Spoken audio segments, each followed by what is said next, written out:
జలశక్తి minister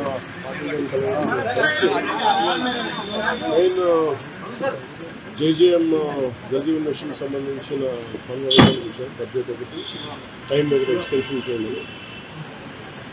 గత ప్రభుత్వం ఏం చేస్తుందంటే వైసీపీ ప్రభుత్వం వాళ్ళు సర్ఫేస్ వాటర్ నుంచి తీయాలంటే అవన్నీ గ్రౌండ్ వాటర్ తీసేసి చాలా వరకు మల్టీవిలియన్ స్కీమ్స్ అనౌన్స్ చేసి చాలా తక్కువగా చేసి పర్సెంటేజ్ ఒకటి మ్యాచింగ్ గ్రాంట్ ఇవ్వకపోవడం వల్ల మనం కేవలం లెస్ దెన్ 2,000 కోట్ల లోపే వాళ్ళు హాస్పిటల్ వాళ్ళు మ్యాచింగ్ గ్రాంట్ ఒకటి ఇవ్వకపోవడం ఇంకా మనకి 16,000 కోట్లు ఇంకా వాడుకోవాల్సింది. దానికి సంబంధించి అలాగే ఈ సర్ఫేస్ వాటర్ నుంచి తీసుకోవాలని కొంచెం ఎక్స్ట్రా ఖర్చు అవుతుంది. దీని మీద మాట్లాడుతున్నాం.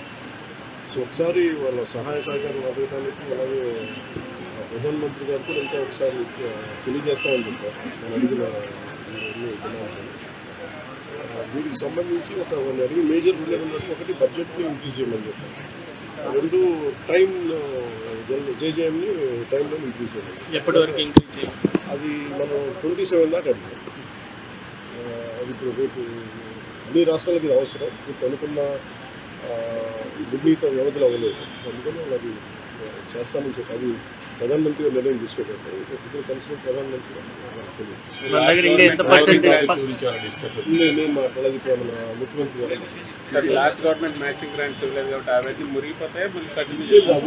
అదే చెప్తా ఉన్నారు వాళ్ళు బాగలేదు. అందుకనే కదా ఈరోజు అంటే మనకి నైతికంగా బలం ఉంది. కాకపోతే ఏంటంటే గత ప్రభుత్వం చేసిన ఈ తప్పులన్నీ మనకి వారసత్వంగా వచ్చినాయి. అది వాళ్ళు చేసిన తప్పుకి ఈరోజు మనం మాట పడాల్సి వస్తుంది.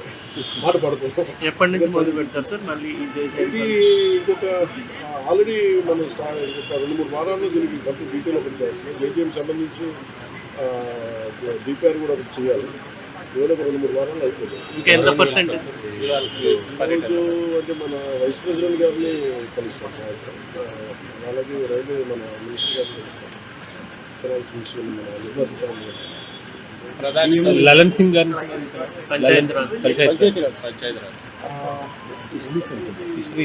చిన్న ఫైనాన్స్ ప్రధానంగా ఏ అంశాలు ప్రస్తావించబడుతుంది? ప్రధానమంత్రి గారు ఒకటి జల్ జీవన్ మిషన్ మీద ముఖ్యంగా ఉంటుంది. ఎందుకంటే ప్రధానమంత్రి గారి కోరిక కావాలి, ఆయన కళ ఇది. ప్రతి ఒక్కరికి రక్షిత మంచినీరు ఇవ్వాలి. దానికి కమిటెడ్గా ఉన్నాం. అందుకని ఆ మోడల్ స్టేట్గా చేయాలనేది ఆయన అధికారాన్ని. ఇంకా ఎంత పర్సెంటేజ్ కంప్లీట్ చేయాల్సింది మన దగ్గర? ఎలా చేశారంటే ఫస్ట్ మనకి ప్రాబ్లం ఏమవుతుందంటే మనం ఇల్లు కట్టినా ఏ వేసినా ముందు అసలు పైప్ లైన్స్ సూవేజ్ మన పైప్స్ ఉందో మన సమస్య ఏముందంటే మన దగ్గర వేసిన పైప్ లైన్స్నే మళ్ళీ వీళ్ళు సరిగ్గా ఫ్లో లేదు. డిజైనింగ్ లోపాలు చాలా ఉన్నాయి. ఆ డిజైనింగ్ లోపాలు ఒకళ్ళు కరెక్ట్ చేయాలి. అలాగే మన మోటార్లు పెట్టి లాగేస్తా ఉన్నాం. మిగతా ముందుకెళ్ళే వాళ్ళకి రావట్లేదు, కొంచెం హైట్లో ఉండే వాళ్ళకి రావట్లేదు. ఇవన్నీ చాలా పారామీటర్స్ కన్సిడర్ చేసి మనం భవిష్యత్తులో ఆలోచించాలి. అందుకని వీటి మీద నేను ముందు నుంచి రివ్యూస్ చేస్తున్నప్పుడు నేను ప్రతిసారి ఇదే చూస్తాను. ఇక్కడ మనం ఉన్నప్పుడు ఒక 4 అడుగులు ఎత్తు ఉన్న ఒక 100 ఇల్లు ఉంటే వాళ్ళకి నీళ్ళు రావట్లేదు. అలాగే ముందున్న 2 కిలోమీటర్ల ఏరియాకి వస్తుంది, నెక్స్ట్ పక్కన ఉన్న వీటికి రావట్లేదు. ఇవన్నీ మన కొన్ని ప్రజాస్వామ్యంలో చాలా క్షేత్రస్థాయి పద్ధతులు ఇవన్నీ నేను పరిశీలించాను. ఓవర్ హెడ్ ట్యాంక్ లేకపోవడం సార్? ఓవర్ హెడ్ ట్యాంక్స్ ఉన్నాయి. మనకి డ్రింకింగ్ వాటర్ మనకి సర్ఫేస్ డ్రింకింగ్ వాటర్ ఫెసిలిటీస్ లేదు. పైప్ డిజైనింగ్లో వీళ్ళు చాలా బండగా ముందుగా పైప్ వేసి తవ్వేస్తున్నారు కదా, దానికి చాలా కన్సెప్ట్ ప్రెజర్ ఎవరిని తీసుకుంటారు, ఎక్స్ట్రా మోటార్లు వేసి తోడేస్తారా, ఏం చేయాలనేది మన ఆర్డబ్ల్యూఎస్ శాఖ కూడా దీనికి కొంత బాధ్యత వహించాలని. ఈ సౌర విద్యుత్ ఒప్పందానికి సంబంధించి ఆంధ్రప్రదేశ్ గతంలో ముఖ్యమంత్రి గారు జగన్మోహన్ రెడ్డికి దాదాపు 17,50 కోట్ల రూపాయలు గురుకులు ముట్టట్టుగా అంబేద్కర్ న్యాయస్థానంలో అభియోగాలు నమోదైనాయి. దానిపైన ఏ రకంగా అది నేను లాస్ట్ 2 days ఒకసారి మొత్తం పరిశీలిస్తాను. ఒకసారి ముఖ్యమంత్రి గారితో మాట్లాడి కొన్ని సమస్యలు అంటే అవినీతి నిరోధక శాఖ కూడా కేసు పెట్టాలని డిమాండ్ వస్తుంది. వీటన్నిటి మీద ఉన్నాయి డిమాండ్స్, వీటన్ని పరిశీలించి దీన్ని తెలియజేస్తాం.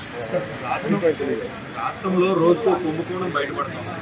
ఈరోజు మళ్ళీ తిరిగి కడప ఎయిర్పోర్టుకు సంబంధించి 150 కోట్లు, అట్లనే అంతకుముందు శ్రీకాకుళం జిల్లాలో కానీ సమోసాలకి 9 కోట్లు అనుకున్నప్పుడు కానీ సార్ అంటే ఇది అంటే చాలా బాధ్యత రాహిత్యం, భయాలు లేవు, పారదర్శకత లేదు, అకౌంటబిలిటీ లేదు.